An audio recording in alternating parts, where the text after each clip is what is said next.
Hi guys, good morning. Today you are seeing me in all my glory, first thing in the morning. No makeup, hair semi-dirty, but that's how close we are. I don't mind.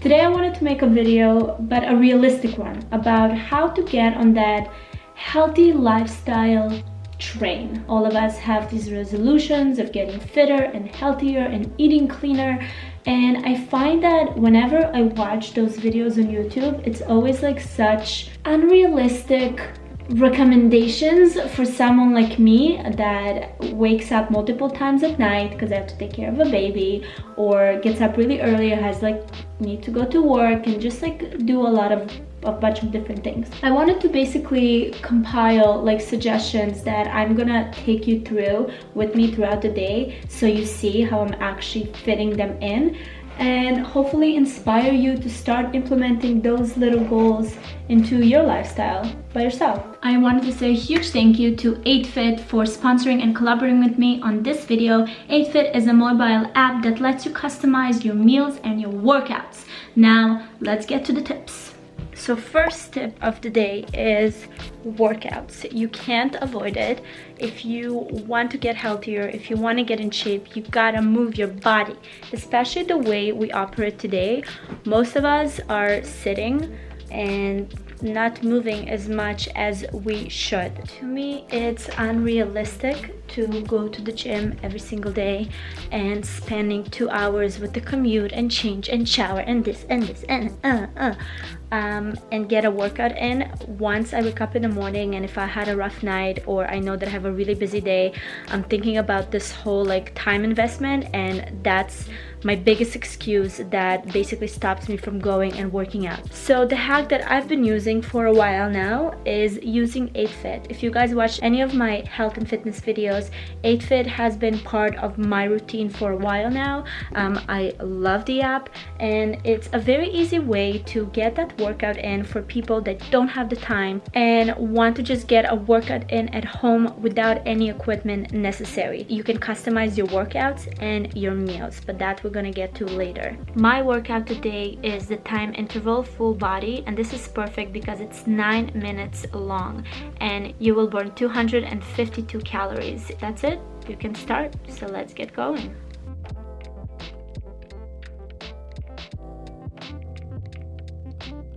For me, it's really all about getting that effective workout in that will suit my lifestyle. The biggest mistake that a lot of people do is that they commit to doing like some exercises or classes or something that doesn't fit their lifestyle, doesn't have room in their schedule, and it's just, I feel like, stresses you out, makes you feel like a failure because you haven't like achieved what you promised yourself you would. So to make sure we avoid all of that, just make sure that you choose a workout and a fitness routine that suits the way you lead your life. It doesn't need to disrupt it, so be mindful of that when planning your fitness goals.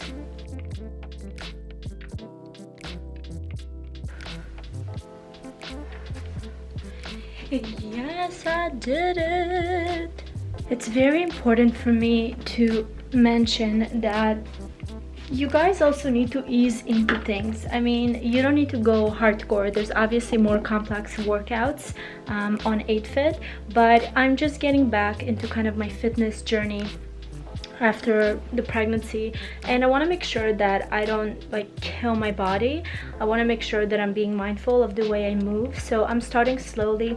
This is an amazing like good workout, a quick one that I can just squeeze in every morning, and then once I'm gonna feel stronger and more capable, I'm gonna keep pushing kind of my limits and try something that is a little more challenging for me. You have to be mindful of the fact that it's a journey and try a lot of different things. So you can try yoga, you can try Tabata. You might hate yoga, you might hate something else, and you might love Tabata. Like, you never know. So you have to keep trying different things to see something that works for you. And that's in general. I find that, you know, some people, they go to like a class and then they hate it, and then they kind of drop their whole resolutions of getting fitter. You have to, first of all, do 3 times each class at least to see if you really hate it or it was just uncomfortable, but it gets better with every time. And try a bunch of different classes to see what works for you, what you enjoy. You have to find something that you enjoy. The reason why I keep putting myself in ridiculous situations, like signing myself up for a hip-hop class and stuff like that, is because it's just another way to move my body, and it's something that I don't know I'm gonna enjoy, but I wanted to try to see if I will enjoy, and I loved it, and I can't wait to do it again. So try different things and fall in love with something that you're actually excited to do. It's always gonna be challenging. Once you stick to it, it becomes like this fuel for your body. So that's definitely a tip that I had to mention. And now, after my little workout session, it's time to get some food in here because I'm starving. Another tip I wanted to mention that's very important is, you know how like our bad habits like eating junk food and all those kind of things are so easy, because you know when you want to, let's say, eat something and you know that preparing a healthy meal is such a like fuss, so you opt for kind of the bad habits. So something that's been working for me is making healthy habits just easier, so reducing the amount of steps you need to make those happen. So let's say when you want to grab a snack, instead of grabbing those chips, having like a bowl of fruits on your counter is just an easier way for you just to grab and not think about it too much. The same goes if you want to start, let's say, doing lemon with water in the morning. So before, I would just get so lazy to cut the lemon, so now before I go to sleep or even in the morning, the first thing I'll do, I'll just like put a lemon in a glass of water, so it's just in front of me and I'm already like doing it. Or the same thing with lemon juice, or even like celery juicing, because I started doing that in the morning now to kind of test it out. Like I'll wash all the celery and I'll keep it in the fridge in a Ziploc, and then at night I'll just put it out, or I'll ask Gary to put it out, and then when I come down it's just in front of me and all I need to do is put it in the juicer. So things like that just minimizes the amount of steps you need to take to make good decisions. Is very good.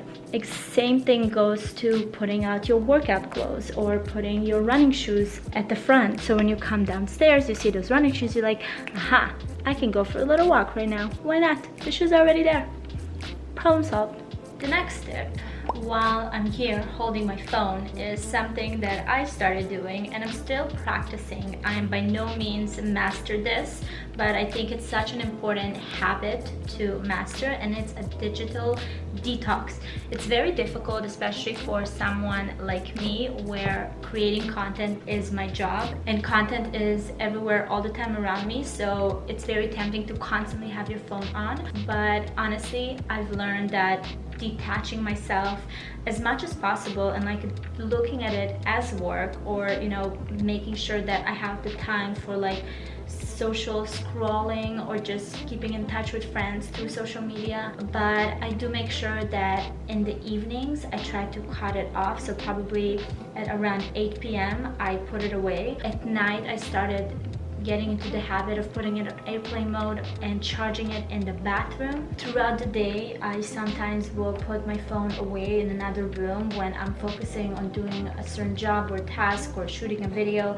So I'm trying to find those pockets throughout the day where I can just take this away from me. Food is a crucial part of getting healthier and reaching your goals, whether it's to get stronger or fitter or lose weight, whatever it is. Because you know what, exercise is super important, but it's honestly, I have to say, 80% diet, 20% movement, and it really goes so well together. So with diet, you want to make sure that you try to cook at home as much as possible. I know that it's really tempting to order in or to step out for restaurants, especially for Gary and I, because that's basically our only time to actually spend like quiet time one-on-one.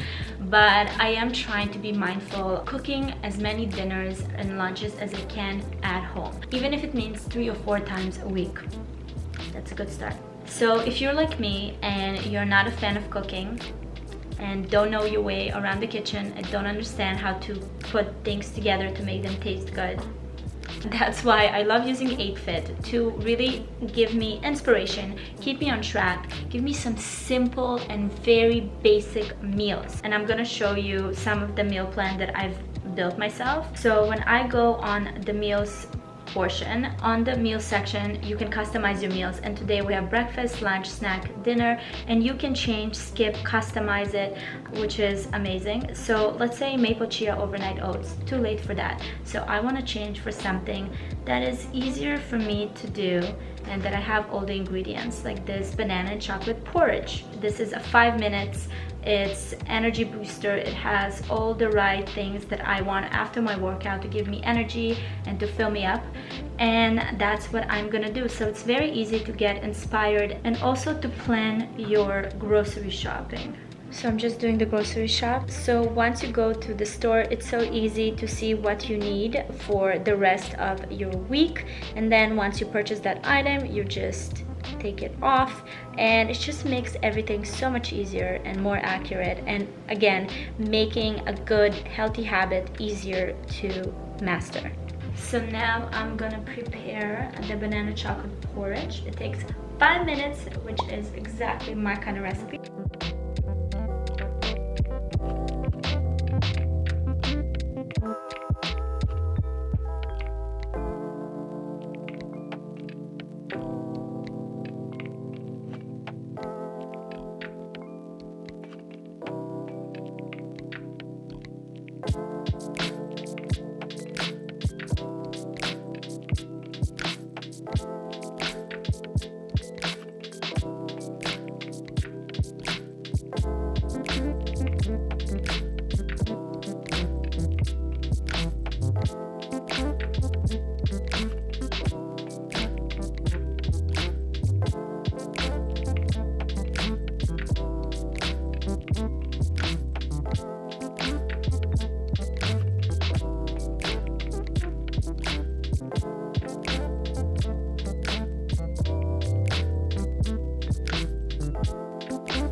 That's how we do it. So 8Fit has over 700 meals on their app, so obviously your choice is humongous and you can really customize it to the goal that you want, if it's weight loss or if it's maintenance, if it's just health, if it's building muscle, things like that. And you can change things, so if you don't like the meal, you can customize it for your own liking, which is awesome. Also, if you're vegetarian, vegan, paleo, any of that stuff, all of those diets are also covered in the app, so you can build your meal plan on the app, take into consideration that you're on a specific diet, which is amazing. Okay, finished my breakfast. I'm gonna do a little stretching because my body will appreciate it. Oh, that was my bones. So just to finish off with a couple more tips that I think are important to keep in mind. One of them is prioritizing sleep. I'm sure you guys know sleep is so vital for our bodies. And it's not only sleep, it's also quality sleep. So that means kind of referring back to having a detox from your phone and other gadgets. Just keeping in mind to shut them off an hour or two before you go to sleep will help you to get in that quality sleep, will help your mind to relax and your body to relax, and you'll be able to actually get the benefits from sleeping. It is recommended to sleep between 7 to 8 hours per night. So if you can achieve that, you do it. The best thing you can do is kind of look at yourself as a child and set yourself a bedtime. There's nothing better than to get into a routine where you go to sleep and you wake up every morning at the same time. It's so good for your body, it's so good for your mental health, it's so good for your energy levels. It's really gonna make sure that everything in your body works properly. So please keep in mind, sleep is extremely important. The next tip is something that I think is very good to people to remember, especially now at a time where we are focusing on introducing more healthy habits into our lives. A lot of people, our initial reaction for these New Year's resolution is go into our cupboards, throw out all the junk food, throw out all the chocolates, like go really 100% on cutting all the bad stuff out, and I feel like that really never works. For me, my suggestion is using the method of crowding out rather than cutting out. So crowding out is basically introducing a new healthy habit every couple of weeks into your life and make sure that you are consistent with it. So keep with that one habit for at least 2, 3, 4 weeks to make it an actual routine, and then start doing that slowly with other healthy habits. What will happen is that those habits will start taking over your daily routine, and those bad habits which are just gonna crowd out. So instead of you limiting yourself and saying you can't have this and I can't have that and I can't have that, which kind of creates this rebellious spirit inside of us, I feel. So if someone tells me you can't eat chocolate and you can't eat pizza, by someone I mean myself, all I want to do is eat that chocolate and eat that pizza. So I'm all against those restrictions. Instead, the method of crowding out is a very much a realistic thing that we are able to do and achieve, and it's a much slower process, which means that it's gonna stick. So remember that any rapid changes that you make, it's not necessarily gonna stick for the long term, and that's what we're looking for. We don't want just every year in January be like, my resolution is to get healthier, and then have those resolutions for like 2 weeks and then back to normal. Another thing that I feel like really benefited me and made me feel good about my body and taking care of it is introducing little wellness rituals into my routine. So I started doing, like, every week on Saturdays I'll go to a sauna, and that's my time to kind of distress. I'll stretch in the sauna. It's like my little ritual of taking care of my body, and I really enjoy it now. And then I read at that sauna, like it's my little escape. Same thing goes to dry brushing. I make a point of choosing one day a week where I have a little bit of time in the morning and I'll dry brush my body before I go into the shower. All these things just kind of makes you feel like you're pampering yourself, taking care of yourself. These are inexpensive things to do, and it's just like little tokens of appreciation for your body and for your health. So if you guys want to kind of set aside a time to make yourself a nice bath, or give yourself a foot massage, or anything like that, a facial mask, self-care, you guys, so good for your mental and physical health. So make it a habit. You don't have to wait for something to happen to reward yourself. Make it a habit to, once or twice a week, to really kind of give that TLC to yourself. And this is it, you guys. These are all my tips to how to start healthy lifestyle that is realistically approachable, and hopefully it's something that you can start implementing into your life. Let me know if you do. I wanted to say a huge thank you again to 8Fit for sponsoring this video and collaborating with me. And if you are interested in trying out the 8Fit app, they're offering my subscribers a free trial of their premium version, and you can find all the details in the description box. So I want to know which points throughout this video you found that were helpful, something that you can integrate into your life, and let me know if there's any other tricks and hacks that you use, especially this time of year, to kind of get yourself going and motivated to stay on track on that healthy lifestyle. Thank you guys so much for watching, and I'll see you guys next time.